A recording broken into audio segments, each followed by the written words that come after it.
நமக்கு எதிரடையாகவும் கட்டளைகளால், எதனால? கட்டளைகளால் நமக்கு விரோதமாகவும் இருந்த கையெழுத்தை குலைத்து அதை நடுவில் இராதபடிக்கு எடுத்து சிலுவையின் மேல் ஆணி அடித்து. இதுதான் ராஜ்ய பிரவேசம். இதுதான் ராஜ்யத்துக்குள்ள வந்தது. மனிதன் ராஜ்யத்துக்குள்ள கொண்டு வர்றார். கொண்டு சொல்றார், everything is subdued. எல்லாம் உனக்கு கொடுக்கப்பட்டிருக்கு. எல்லாத்தையும் நீ ஆளுகை செய்ய முடியும். நீ ஆசாரியனும் ராஜாவுமா இருக்கிற, நீ ராஜாவும் ஆசாரியமா இருக்கிற. உனக்கு மிஞ்சி வரவன் இல்ல, உனக்குள் இருக்கிற ஒரு மகா பெரியவர். ரோமன் 3:20 இப்படி இருக்க பாவத்தை அறிகிற அறிவு நியாயப்பிரமாணத்தினால் வருகிறபடியால் எந்த மனுஷனும் நியாயப்பிரமாணத்தின் கிரியைகளினாலே, பாவத்தை அறிகிற அறிவு நியாயப்பிரமாணத்தினால் வருகிறது. எல்லாம் சொல்லுங்க. பாவத்தை அறிகிற அறிவு எதனால வருதான்? நியாயப்பிரமாணத்தினால் வருகிறது. எந்த மனுஷனும் நியாயப்பிரமாணத்தின் கிரியைகளினாலே தேவனுக்கு முன்பாக நீதிமான் ஆக்கப்படுவதில்லை. என்னதான் முட்டி மோதி பரிசுத்தவான வேஷம் போட்டு என்ன பண்ணாலும் நீ யார் இல்ல? பரிசுத்தவான் இல்ல, நீதிமான் ஆக முடியாது. நல்ல ஆமேன்னு சொல்லுங்க. சார் நம் முனங்கால நிக்கிற சார், தவம் கிடக்கிற சார், என்னன்னா பண்ணி தொலை. அதெல்லாம் செய்யறதுனால நீ யார் இல்ல? நீ நீதிமான் இல்ல, நீ பரிசுத்தவான் இல்ல. நல்ல ஆமேன்னு சொல்லுங்க. ஏன்னா நியாயப்பிரமாண கிரியையினாலே ஒருவனும் அப்படின்னா எல்லாரும் தான் அர்த்தம். யாராலையும் நீதிமானாக ஆக முடியாது. நல்ல ஆமென் சொல்லுங்க. அப்போ அடுத்த வசனம், நியாயப்பிரமாணம் இல்லாமல் தேவநீதி வெளியாக்கப்பட்டிருக்கிற கையை மேல தட்டி ஆமென் சொல்லுங்க சார். அல்லேலூயா. எப்படி? நியாயப்பிரமாணம் இல்லாம தேவநீதி வெளியாக்கப்பட்டிருக்கான். அதை குறித்து நியாயப்பிரமாணமும் தீர்க்க தரிசனங்களும் சாட்சியிடுகிறது. அதை குறித்து என்னமா? யார் அது வெளியாக்கப்பட்டது? நியாயப்பிரமாணம் யாரு? நியாயப்பிரமாணம் மோசே. தீர்க்கதரிசிகள் யாரு? எலியா. சத்தமா சொல்லுங்க. நியாயப்பிரமாணம் மோசே, தீர்க்கதரிசினா இவங்க எல்லாம் யாரை பத்தி தீர்க்கதரிசனம் சொன்னாங்க? யாரை பத்தி சாட்சி சொன்னாங்கன்னா, வரப்போகிற மேசியாவை பத்தி. கையை மேல தட்டி, அவங்களுக்கு தான் வரப்போகிற மேசியா, நமக்கு வரப்போகிற மேசியா இல்ல, இப்ப நம்ம கூட வசிக்கிற மேசியா. நல்ல கையை தட்டி ஆமென் சொல்லிட்டீங்களா சார்?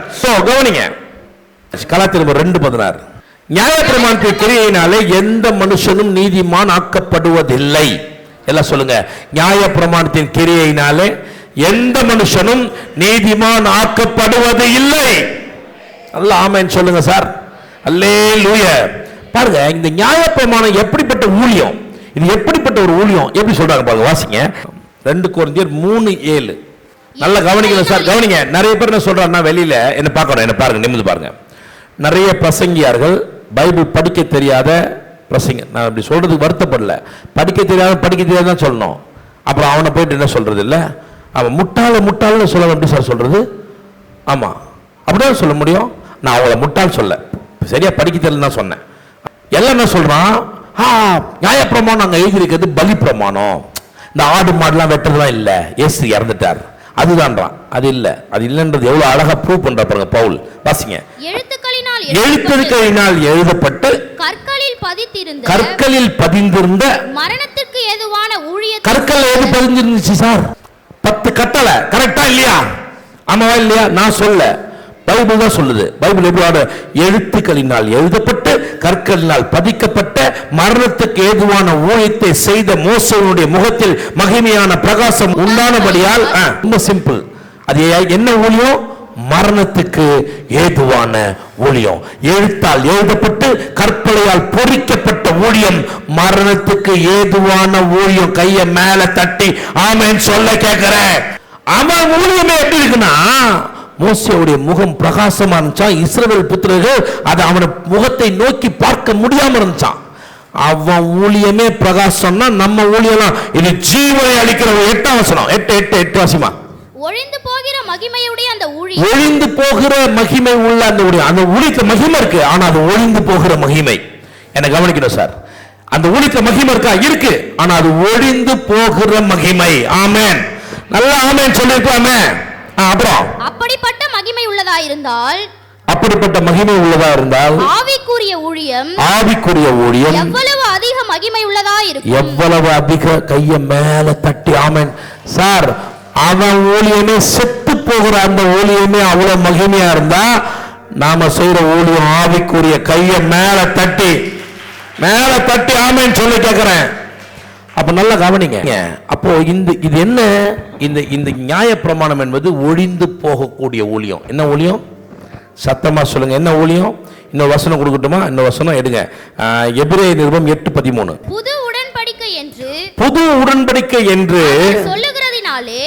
இப்ப நம்ம இருக்கிறது புது உடன்படிக்கை இல்லையா? அவர் சொல்றாராம் புது உடன்படிக்கை என்று அவர் சொல்லுகிறதுனாலே முந்தினதை பழமையாக்கினார்.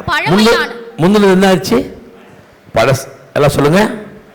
பழசு.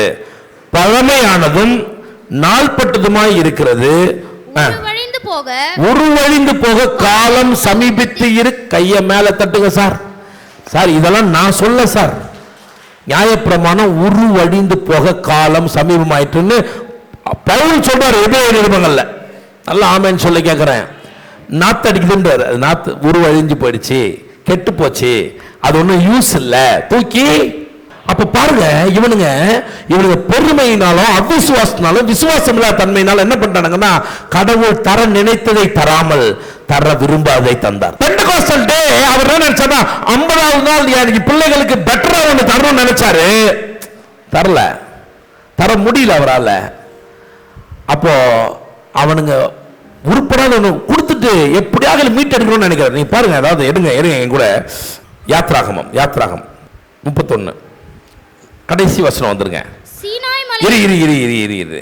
அதாவது 24 அதிகாரத்துல மேல போனான் இவன். எத்தனை அதிகாரத்துல? நிமிந்து பாருங்க, எத்தனை அதிகாரம்? 24 அதிகாரத்துல இவன் மேல போனான். 24 அதிகாரத்துல மேல போன உடனே இவர் என்ன பண்றாரு? பிரமாணங்களை சொல்லி கொடுக்கிறார். ஒவ்வொன்றுக்கும் தலைப்பு இருக்கு, வீட்டில் வாசிச்சுங்க, டைம் இல்லை நமக்கு. எப்படி ஆசாரித்துவம் எடுக்கணும், எப்படி அவன் ஆசாரியன் இருக்கணும், எப்படி அவன் பலி கொடுக்கணும், எப்போ பலி கொடுக்கணும், அட்டோன்மெண்ட் டேன்னா என்ன, அதுக்கப்புறம் உடன்படிக்கை பெட்டி எப்படி செய்யணும், அதை தங்கத்தால் எப்படி மூடணும், அங்கே எப்படி ரத்தம், எல்லாத்தையும் டீட்டெயில் பண்றாரு. எல்லாத்தையும் டீட்டெயில் என்ன பண்றாரு? சொல்லி கொடுக்குறாரு. எனக்கு கவனிக்கணும். அதெல்லாம் செஞ்சு முடிச்சுட்டு கடைசியா இப்போ 32 அதிகாரத்தில் அவன் கீழே போறான். கீழே போறதுக்கு முன்னாடி எல்லாத்தையும் செஞ்சு முடிச்சுட்டு கடைசியா அவன்கிட்ட சீனாய் மலையிலே அவர் மோசேவோடு பேசி முடித்த பின்பு என்ன பண்ண பின்பு? பேசி முடித்த பின்பு தேவனுடைய விரலினால் எழுதப்பட்ட கற்பனைகளாகிய சாட்சியின் 2 பலகைகளை அவனிடத்தில் கொடுத்தார். ஒரு ஆமென் சொல்லுங்க. எப்போ கொடுத்தாரு? கிளம்பி கீழே வரான உடனே. அவருக்கு ஒண்ணு இது எழுத 40 நாள் தேவையில்ல. அவருக்கு 2 செகண்ட்ல ஊதுன அது மேட்ரே இல்லை அவருக்கு.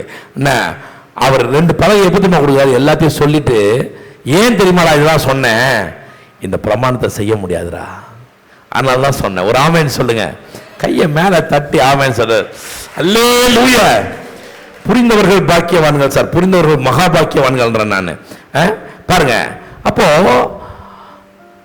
இதுதான் அவருடைய திட்டம். அப்போ அவர் நிச்சயமா நியாயப்பிரமாணத்தை கொடுக்கணும்னு விரும்பி இருக்க மாட்டார். 50வது நாள் ஏதோ பெட்டரா ஒன்று செஞ்சிருக்கணும். ஆனா அது இழந்தாங்க. பாருங்க, இப்போ இழந்துட்டாங்களா?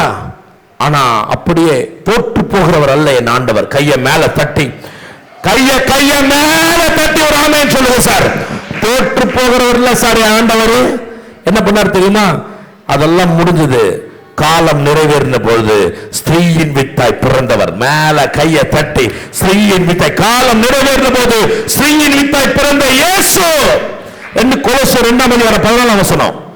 நமக்கு எதிரடையாகவும் கட்டளைகளால் நமக்கு விரோதமாகவும் இருந்த கட்டளைகளால் நமக்கு விரோதமாகவும் இருந்த கையெழுத்தை எந்த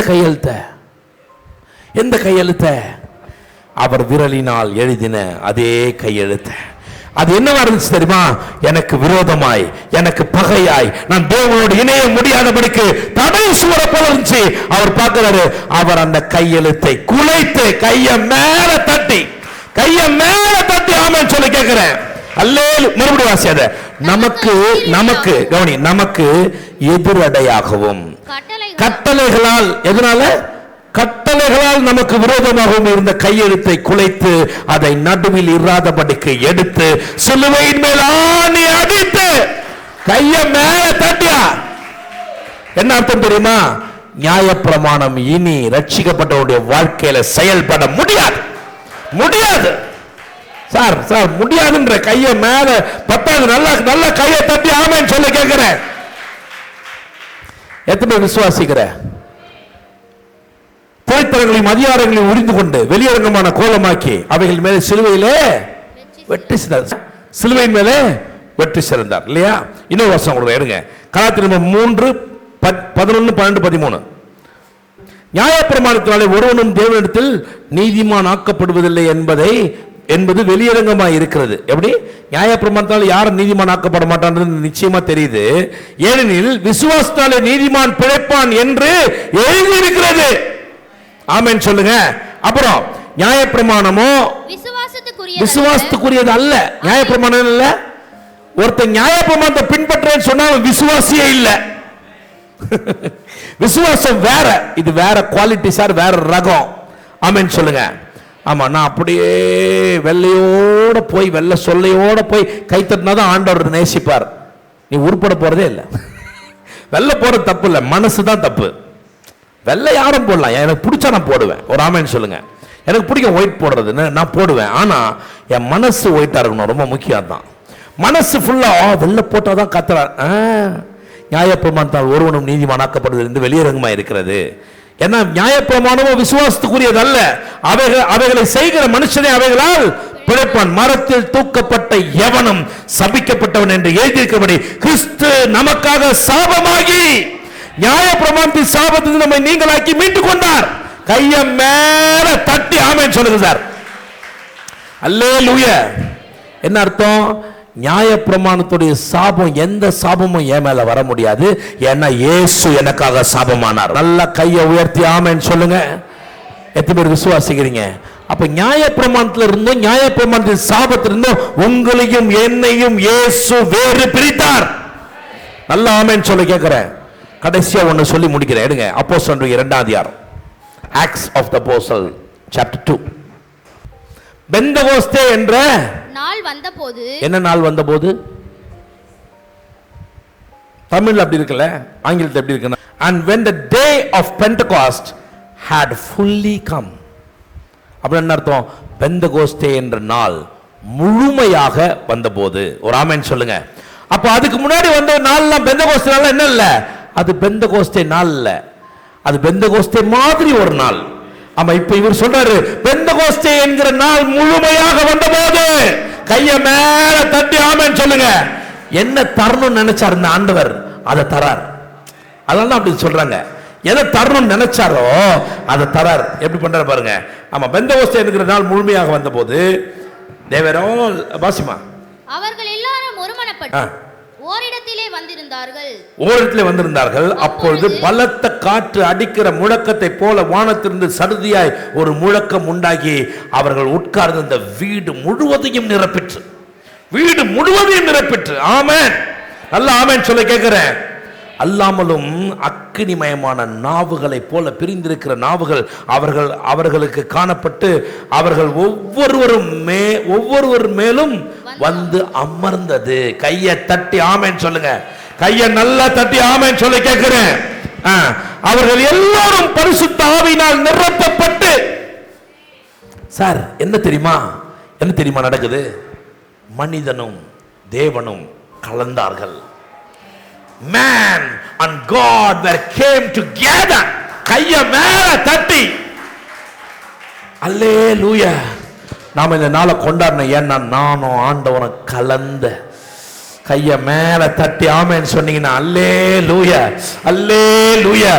அந்த பெந்தகோஸ்தே நாள் அல்ல, இந்த பெந்தகோஸ்தே நாள் முழுமையாய் வந்தது. அந்த நாளை கொண்டாட அல்ல மேல கையை தட்டி.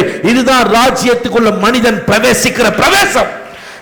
எப்படி ஆதாமை உண்டாக்கும் பொழுது அவருடைய சாயலாகவே உண்டாக்கினாரோ அதே சாயலை பரிசுத்த ஆவியை வைத்து அந்த சாயலை நமக்குள்ளே தந்தார். கையை மேல தட்டி சொல்லுங்க, இந்த நாள் என்னுடைய நாள். ஆமென், ஆமென்.